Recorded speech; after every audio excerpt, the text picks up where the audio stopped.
Boa tarde, Carlos. Boa tarde, Marcela. Mais uma vez aqui no nosso segundo episódio do podcast. Hoje a gente vai falar sobre um tema muito interessante, a questão da comunidade, da participação da comunidade na desenvoltura, no desenvolvimento de projetos. E para conversar sobre isso com a gente convidou o Carlos Eduardo, que é professor, artista plástico, restaurador, escritor e fundador do Museu Minas, no Gogô. Carlos, é um prazer te ter aqui com a gente hoje. Já te admiro antes de saber essa questão do Gogô, porque fui sua aluna e se eu sei alguma coisa de artes foi porque você me ensinou. E muito obrigada por ter aceitado o convite, muito obrigada, Marcela, por ter dado essa ideia, por estar envolvida nessas questões e por disponibilizar, conversar com a gente também. Prazer é meu, Fiamma, Marcelo, estar aqui com vocês. Vamos conversar um pouco aí sobre, não só sobre o museu, mas sobre patrimônio, né? Cultura, isso é importante, né, para nossa comunidade, nossa sociedade, né? Muito importante. Carlos, obrigada por vir aqui ter as palavras da Fiamma, agradecer ela por esse mais episódio aqui. E a gente gostaria de começar sabendo um pouco de como é que a comunidade, ao ver do Senhor, ela poderia contribuir para iniciativas que visam proteger o patrimônio, proteger a história da população. O Senhor teria algo para dizer sobre isso? Como que, se falta algo na comunidade de Mariana mesmo? Olha, todo cidadão, né? Ele é um agente cultural, né? E o fato da gente atuar na área da preservação do patrimônio, quando a gente está preservando esse patrimônio cultural, a gente está preservando a própria identidade da gente, a própria história da gente. Então, quando a gente se entende como cidadão, né, a gente, nessa luta, nessa batalha, o fato de a gente atuar na proteção do patrimônio é um ato de cidadania, né? Então, a gente que tem mais essa consciência, né, a gente deve atuar, né, como agente, né, multiplicador na comunidade da gente. Esse é o trabalho que eu faço lá hoje, não só no Gogô, né, no bairro do Gogô, mas em Mariana também, né? Hoje muitas vezes as pessoas até me reconhecem como um agente cultural, um ativante cultural, né?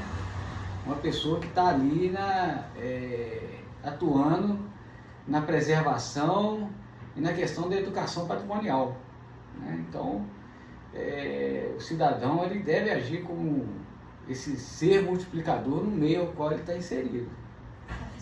Carlos, e aí você está trazendo para a gente a importância de conhecer a história, de estar presente nessas questões, né? Ser cidadão, ter direitos e também tem deveres. Eu acho que conhecer a nossa história é um dever nosso. E conta pra gente um pouquinho, então, da história desse museu, da história dessa fundação, da história do Gogô como um todo e da importância disso aqui para a cidade de Mariana. Pois é, o Gogô é um dos núcleos que surgiu a cidade de Mariana, né? Você tem Mata Cavalos, que é o início, né? Que é a extração do ouro do Rio Ribeirão do Carmo, ouro de aluvião. Depois, quando esse ouro ele se esgota, então eles vão para as encostas, para o Morro Santana e para o Morro Santo Antônio.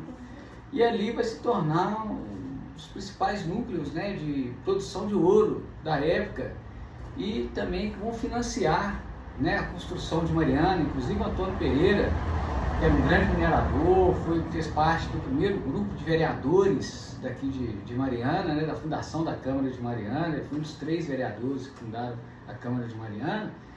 Ele era uma das pessoas mais poderosas aqui, e ele que doou as terras onde se ergueu a Mariana Histórica. Quando Mariana foi ser levada à categoria de cidade, né, de vila, precisava de terras. E ele era o dono das terras aqui das Seis Marias, então ele que doou as Seis Marias. Então ele era o homem mais poderoso e residia lá no Gogô. Então lá, né, depois com o passar dos anos, né, quando lá teve o período dos ingleses, E quando o ouro também se exauriu lá foi se esvaziando. Então as pessoas foram vindo para Mariana na época e tal, e aí foi ficando abandonado. Só algumas famílias ficaram um pouco mais embaixo, né? Ela foi ficando abandonado e tal. E tinha uma igreja lá que chamava Igreja de Santana do Morro, que foi a terceira que foi construída aqui em Mariana, né? Inclusive a autorização do bispo Dom Jerônimo do Rio de Janeiro. E na década de 60 essa igreja já foi desmanchada. Então passaram-se muitos anos, depois descobriu-se que as peças da igreja estavam em Belo Horizonte, teve um processo e tudo mais, essas peças acabaram voltando. E junto com isso daí veio a revalorização do local lá, que tinha muitas ruínas, muitas minas, e aí eu fui morar lá também, me juntei, resgatando a festa de Santana, resgatando a Semana Santa, fazendo trabalho de educação patrimonial lá de forma voluntária, e foi aí que eu resolvi, né, encontrando uma peça aqui e outra ali, artefatos, e nas minhas caminhadas e tal, e aí eu resolvi montar esse museu, num espaço que eu tinha lá em casa, que era o meu terraço, que era um espaço que eu tinha lá que eu não utilizava, e aí eu resolvi, né, nesse espaço, montar o Museu Minas, que é o primeiro museu referente à fundação de Mariana e de Minas Gerais. Tem peças de lá do Gogô, tem peças do meu acervo particular, né, e peças que eu produzi também. Nossa, muito bacana. E como está sendo a participação da comunidade do Gogô na construção desse museu? Olha, a participação tem sido feita da seguinte forma, né? As pessoas, né, eu vou envolvendo as pessoas nessa questão do trabalho de educação patrimonial, e as pessoas, né, muitas vezes vão lá visitar, né, conhecer, né, a escola. Tem uma participação legal assim da escola, que eu sempre fiz contato com a diretora, com as diretoras que passam por lá, e os meninos vão lá visitar, e aí eu faço esse trabalho de educação patrimonial com eles, né? A Semana Santa, né, com a questão religiosa, né, a gente aproveita essa questão religiosa também para estar fazendo esse trabalho de educação patrimonial, né, não só religioso, mas patrimonial. Sim. E aí as pessoas se envolvem também ali, através da religião, eles têm um resgate dessa história, da importância de se preservar aquele evento, de resgatar aquele evento que também tinha acabado lá, então foi um resgate também, entendeu? Bacana. Nossa, Carlos, então, nesse seu caminho como ativista cultural, né, que a gente vê que o seu trabalho já vem de anos aí, qual que o senhor poderia dizer, quais seriam os maiores desafios desse trabalho? Tanto em relação à comunidade, a mobilizar a comunidade, né? Quais seriam, talvez, se o senhor teria algum empecilho no município, como que foi esse caminho, né? Até o momento atual. Olha, assim, as dificuldades são as seguintes, né? Porque a cultura nem sempre é valorizada como deveria ser valorizada, cultura, patrimônio, né? E a gente, né, desde quando eu comecei nessa caminhada minha pela cultura, eu tinha 14 anos, né? Então, são 35 anos dedicados, 36, né, dedicados à arte, à cultura. Atuei aqui em Minas Gerais, atuei no Ceará, né? Aqui em Minas Gerais eu atuei em Belo Horizonte, aqui em Mariana, atuei no Espírito Santo também. Então, assim, é um trabalho árduo mesmo, de persistência, de muita luta, né? E lá no Gogô também, essa questão do sítio arqueológico não foi diferente, ainda mais que envolvia questões assim, políticas também, interesses políticos, né? Foram feitas várias audiências públicas, né? E muitas vezes esbarrava nessas questões políticas. Então, esse trabalho como ativista cultural assim, é uma coisa bem árdua mesmo, bem de persistência, não, vamos fazer assim e tal. Quer dizer, por exemplo, o museu, né, foi tudo com recursos meus, né, o espaço da minha casa, as peças, a montagem toda, né, as bancas de exposição com as vitrines. Tem um presépio lá também, que é um presépio mecânico, foi eu que montei o presépio, idealizei o presépio, e faz essa leitura de como que era a atividade de mineração na época da fundação de mineração do ouro. consegue ter todo o visual, como que é o gogô lá em cima, com os tanques de mineração, os mundéus, né? E tem os escravos trabalhando, tem todo um cenário, né? As minas com os buracos de sarilho. Então, todo esse trabalho foi feito, é um trabalho que é feito assim, tudo com recurso próprio mesmo, por gostar, né? Quando a gente gosta, a gente faz a coisa sem sentir, né? Você sacrifica um pouco, né? Você sacrifica a família. Você tá entendendo? Né, disponibilidade. Você sacrifica o bolso, mas é uma coisa que a gente faz que a gente gosta. Por que você fez isso? Né? Já perguntaram por que você faz, o que você ganha fazendo com isso? Eu faço isso porque eu gosto, cara. Não vou falar que eu tô ganhando. Por enquanto eu não ganhei nada. Assim, em termos de diretamente, indiretamente eu ganho. Por que acontece? É uma coisa que você vai fazendo ali porque você gosta, e aí aquilo vai te ajudando até te divulgar como profissional. E ali aquilo ali puxa até outros trabalhos para ele. Já vieram trabalhos para mim através disso.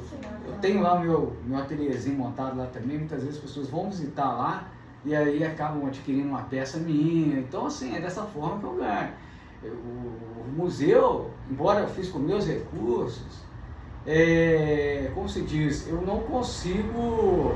Pessoal, quando você vai comprar ingresso, você cobra ingresso? Não cobra entrada não, porque eu não consigo reconhecer aquilo ali totalmente sendo meu, apesar de estar na minha casa, apesar de ter parte do acervo, apesar de ter feito muita coisa, eu não consigo reconhecer como sendo meu. Para mim pertence coletivo, né? à cidade, né, cara, assim. Então, assim, apesar de eu estar lá, sou guardião e tudo mais, né, eu tenho esse pensamento. Eu sei que vai chegar uma hora, né, que eu vou falar assim, minha filha, você vai dar continuidade? Ah, não sei, então eu vou ter que dar um jeito nisso daqui. Né, porque é uma coisa, é um trabalho que realmente está ligado à identidade da cidade. É um trabalho que poderia ter sido feito pelo poder público, poderia, mas não quis fazer. Então eu fui lá e fiz. Carlos, eu acho que o reconhecimento e o retorno, ele vai vir pelo valor que você está agregando às pessoas, porque não é algo, acho que, material, a gente não consegue medir, assim, talvez financeiramente, mas agrega valor no sentido de conteúdo, no sentido de educação, de cultura mesmo, e uma coisa que a gente não consegue colocar preço, né? A gente não consegue limitar financeiramente, mas pode ter certeza que retorno vai surgir de todas as formas, principalmente para a nova geração, talvez, que já vai, do gogô, né, que já vai conhecer a história, que vai ter uma identidade, enfim, que vai talvez dar continuidade. Já deu assim, vou falar pra você coletivamente, porque essa história do gogô, ela tem um período assim, ela é feita de fases. Na época que fez o trabalho de tombamento, não sei o que e tal, da igreja, que saiu até no jornal, na mídia nacional, depois falou. Aí teve um momento que eles quiseram até, inclusive quando o menino caiu lá no buraco de sarilho, morreu, em 2015, aí teve um momento que eles quiseram abafar o trem mesmo, né, abafar a questão lá. Aí, mas eu continuei fazendo o trabalho, pessoal. Se depender de mim, vocês não vão conseguir fazer isso, cara, porque nem é assim que vocês vão resolver a situação. Né? E aí foi onde foi dizendo, eu tenho que fazer alguma coisa, eu tenho que fazer. O museu, ele deu uma outra, vamos dizer assim, uma outra projeção, entendeu? Hoje, o museu, ele funciona, o Leandro até falou comigo, o museu hoje é o farol do gogô. É que ilumina o caminho para lá, porque ele está com uma referência. Então, por exemplo, depois desse trabalho, o Cônsul de Portugal já foi lá visitar, né?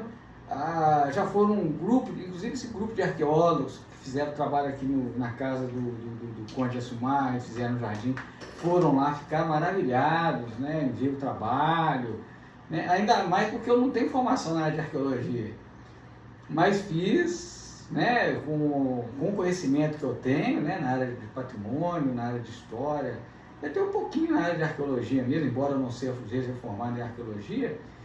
Então eles ficaram maravilhados com o trabalho lá, entendeu? O pessoal da arqueologia, foi uma arqueóloga, que era uma das maiores arqueólogas que tem no Brasil, ela estava fazendo um trabalho aqui para Vale, inclusive, na região de Antônio Pereira.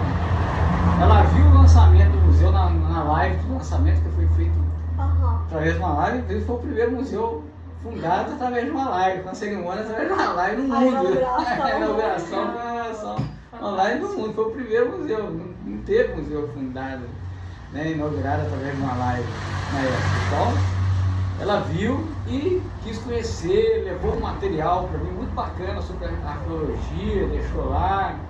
Então, assim, tem tido muitas visitas. No período da pandemia, eu tinha até mais visitas, porque como começou a aula, e durante a semana eu fico essa coisa da aula e tal, então tá bem complicado, mas eu tinha muitas visitas. Na pandemia, semana inteira eu tinha visita lá, assim, assim, durante o mês, assim, durante a semana, eu tinha sempre uns 2, 3 dias, sempre estava pingando alguém visitando lá, marcando, agendando.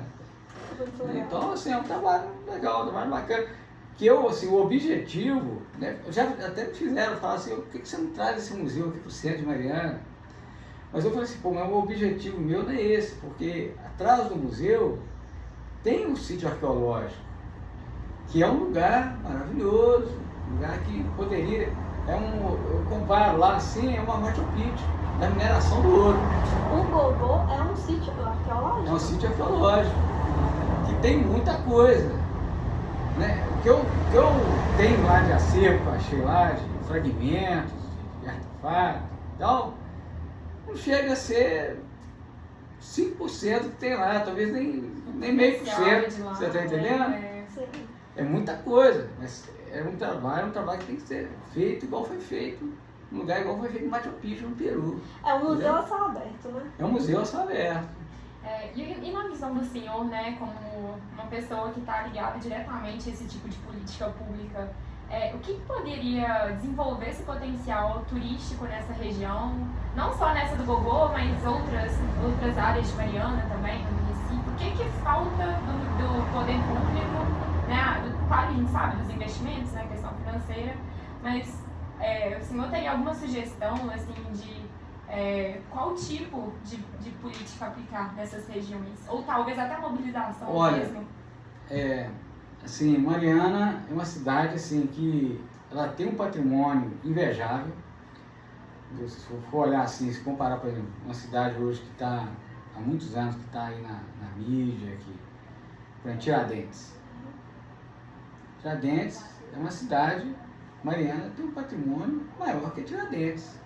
Isso em aspectos ambientais, patrimoniais, em termos de história, de patrimônio material, né, de monumentos e tudo mais. Mas o que falta para Mariana? Falta uma visão, talvez, política. Talvez não, eu já cheguei a essa conclusão, uma visão política, um trabalho feito a longo prazo para divulgar a cidade, você está entendendo? Eu tive 16 anos, eu tive ateliê no centro aqui de Mariana. Então, teve momentos em que o turismo teve bem, né? Devido, por exemplo, a vários fatores. A economia mundial está bem, a economia brasileira está bem. Eu lembro que teve um período, inclusive, foi uma época muito boa, em que Ouro Preto, a administração lá não estava muito boa, e aqui estava boa, e aí o prefeito que estava aqui na época, ele conseguiu puxar algumas coisas para cá, tipo festival de inverno, não sei o que, deu uma incrementada e tal, e aí o pessoal começaram a vir para Mariana. Chegava em Ouro Preto, não teve de evento, não tinha nada, a Mariana está tendo alguma coisa, o pessoal vinha para Mariana, chegava em Mariana, nossa, mas aqui tem muita coisa para visitar e tal. Às vezes carnaval, chegava, nossa, tem muita coisa para visitar, amanhã eu vou voltar para visitar. Aí o pessoal chegava na ateliê, eu tive aqui ontem no carnaval, estava muito bom, e eu vi que tinha um patrimônio bacana para visitar, eu estou voltando hoje, agora de dia, para conhecer o patrimônio. E é engraçado porque hoje acontece do povo ir para Ouro Preto e Mariana, assim, 30 minutinhos, 20 minutinhos, e o povo não sai de Ouro Preto para vir aqui, falta, né? assim, vender a cidade como um produto mesmo turístico, entendeu? A cidade talvez tem que ser junto de Ouro Preto, né? Tem que ser vendido como produto turístico, né? Produto. Mariana tem o órgão, a Igreja da Sé, Entendeu? Igual, por exemplo, um outro exemplo que eu vou passar para vocês. Na época da novela Espelho da Vida. Eu estava com o ateliê ali na praça, ali do lado do rancho. Então chegou um pessoal da Globo, inclusive a chefe de cenografia da Globo, Rio de Janeiro. Tinha alguns atores, tinha um pessoal lá na equipe Globo. Aí eu estava no meu ateliê trabalhando, eles entraram no meu ateliê e ela começou a conversar comigo. Aí ela pegou e falou comigo assim, se apresentou e tal, assim, uma questão, não, nós vamos gravar uma novela aqui e a gente está olhando a locação e nós selecionamos aqui, vai ser o principal cenário da novela, Espelho da novela, chama Espelho da Vida e tal. E nós selecionamos essa praça aqui porque nós fizemos pesquisa em mais de 100 praças no Brasil. E dentre essas 100, nós selecionamos assim umas 20 e tal, e chegamos à conclusão que essa era ideal. Então, para você ver a proporção da coisa, o tamanho da coisa, o valor que aquela praça tinha, né? Ela estava ali naquele momento sendo reconhecida como um cenário, uma das principais emissoras de televisão do mundo, né? E, inclusive, tem depois eu acabei vendo uma entrevista do diretor, que também estava naquele dia. O diretor ligou para a escritora da novela perguntando se ela já tinha vindo a Mariana. Ela pegou e disse, não, nunca fui a Mariana não e tal. Não, porque nós encontramos uma praça do jeito que você descreve na novela. Né, ideal e tal, com característica, uma identidade muito própria e tal. Então, quer dizer, a praça, ela tinha uma característica toda própria, uma identidade toda própria dela. Né? Então, o que acontece? Aí vem, né, a Fundação Renova, com essa verba de reparação, 9 milhões, tudo mais, com a prefeitura daqui. Tudo bem, a Fundação Renova, eles não são daqui de Mariana, né? Agora, as pessoas que estão à frente da prefeitura são. Então, o que eles tinham que fazer? Eles falaram, olha, essa praça é uma praça que ela, inclusive, já foi reconhecida como cenário de novela, cenário de filmes, né? É uma praça muito tradicional aqui em Mariana, muito especial, tem identidade mesmo aqui, a pessoa se identifica com a praça, então ela não pode ser modificada muito. E aí eles vêm com uma proposta de, no início eles iam transformar o jardim numa praça de eventos. De shopping. Aí foi diminuindo. No final, quando eles foram muito espertos, porque inclusive eles não colocaram o material que eles iam. Eu participei de algumas audiências públicas. Da primeira audiência pública que eu participei, a modificação ia ser bem maior, inclusive ia ter um palco e tal. Aí foi diminuindo. Quando acabou sendo aprovado um projeto numa audiência pública que eu não pude participar. Mas quando eu vi o material que eles estavam usando, até o material era um material diferenciado, não eram os materiais, né? Nós temos sistemas construtivos tradicionais, que estavam usando um sistema construtivo moderno. Então, assim, a descaracterização foi muito grande. A ideia era tirar o barroco e trazer mais minimalismo, né? Você tira o barroco, tira o que é Mariana. Você tá entendendo? Era para trazer uma coisa moderna, minimalista, clean, mas que não é Mariana. Então assim, você falou certo. Então assim, na hora que eu vi aquilo, né, inclusive, eu conversei com a diretora do IFAM na época, perguntei para ela que você deixaria, porque ela é lá de Ouro Preto, nada contra Ouro Preto, porque é uma cidade que eu adoro, que eu amo, inclusive sou nascido em Ouro Preto, né? Entendeu? Tem uma parte da minha família que é de Ouro Preto. Mas, eu falei assim, ó, você deixaria em Ouro Preto eles tirarem aqueles muros de pedra, né, e aqueles pisos lá de granito, de quartzito e tudo mais, e colocar granito escovado, colocar sistema moderno lá? Você acha que o pessoal de lá ia aceitar isso? Ela não teve resposta para me dar. Ela não teve, né? Inclusive podia ter, naquele momento ali era o último momento que ela podia ter falado assim, nós vamos embarcar e vamos rever a obra. E ele não teve coragem para isso. Carlos, aproveitando essa questão do jardim, o jardim, todo o conflito que a gente viu diante dessa reforma envolvia muito tombamento. Que as pessoas falavam se o jardim era ou não tombado, sendo que o entorno dele é todo tombado. E aí vamos puxar um pouquinho para essa parte do tombamento. O gogô, será que poderia ser tombado, deveria ser tombado? Você acha que precisa de uma participação popular, comunitária, para que a gente consiga fazer esse tombamento? E qual seria a importância desse tombamento? O gogô, na verdade, ele foi tombado a nível municipal, né? E esse tombamento foi por uma questão assim, jurídica, né, na justiça, e acabou, né, esse tombamento caindo. Ainda tem a lei de proteção de bens arqueológicos, né? Uma lei federal. Mas isso já teve muita participação do povo lá. Teve abaixo-assinado já, nós fizemos abaixo-assinado. Isso na época do desse tombamento, nós fizemos abaixo-assinado para tombar a nível federal. Então, teve o pessoal do IFAM lá olhando. Então, assim, sempre está tendo... Existem, com esse negócio do museu, existe assim um interesse, né? Voltou a ter assim, um interesse de muitos arqueólogos lá, aparecer e tal, né? Então eu não sei assim, o rumo que isso vai tomar, né? Assim, o meu papel como morador de lá, como cidadão de Mariana, eu estou cumprindo, que é eu vou caminhando. Não, e com excelência, porque eu acho que é esse tipo de atitude que inclusive inspira, né? Novas ações por parte da população. Isso é né? muito importante, entendeu? As pessoas que moram lá talvez se sintam, né, próximos, pertencentes, por causa desse tipo de iniciativa. Então é um trabalho que a gente faz assim, na questão da autoestima mesmo das pessoas lá. A gente vê que tudo isso, porque o gogô é realmente um lugar esquecido. E com esses trabalhos que a gente vem fazendo lá, a questão do resgate da autoestima das pessoas lá vem acontecendo, bem bacana mesmo. Entendeu? As pessoas, igual Semana Santa agora, as pessoas se empolgaram, já teve a questão da procissão de Ramos. Hoje vai ter procissão do depósito lá no Canela, amanhã tem a procissão do encontro. Amanhã é depósito no seu espaço, depois é encontro.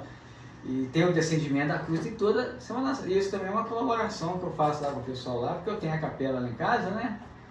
E aí eu sou devoto no seu espaço, então tem nosso seu espaço, tem no Céu das Dores, tem o Senhor Morto. E a gente foi fazendo, e é um trabalho bacana lá no pessoal.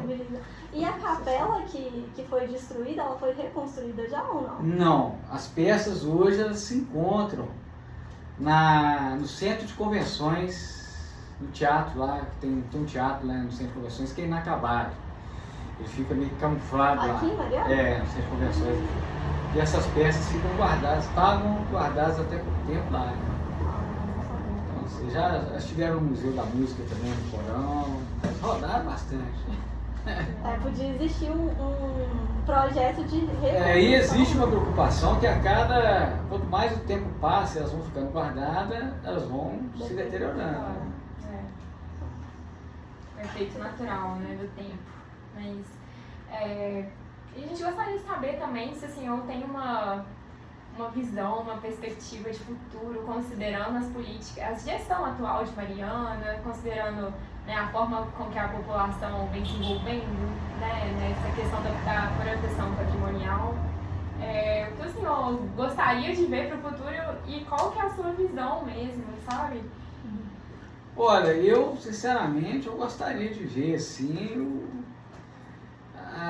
essa questão desse patrimônio natural e arqueológico mais valorizado.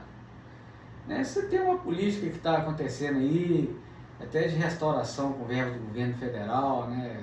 Como aconteceu com o Palácio do Conde Assumar, a Igreja do Rosário ficou muito bonita, tem trabalhos bacanas sendo feito, a própria Igreja da Sé, um trabalho bacana, né?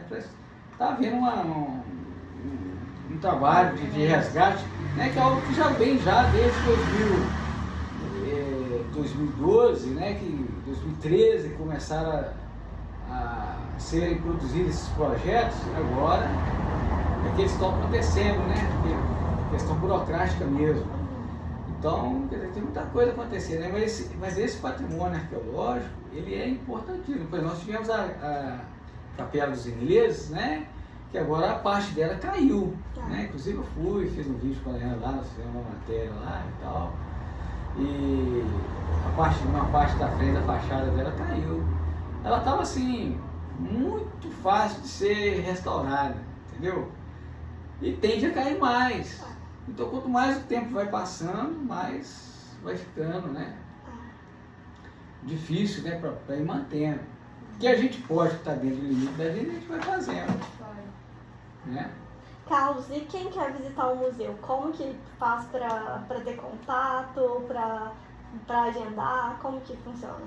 Ó, o Museu Minas, né, do Gogô, para quem quer visitar, é entrar em contato mesmo pelo meu telefone, né, que é o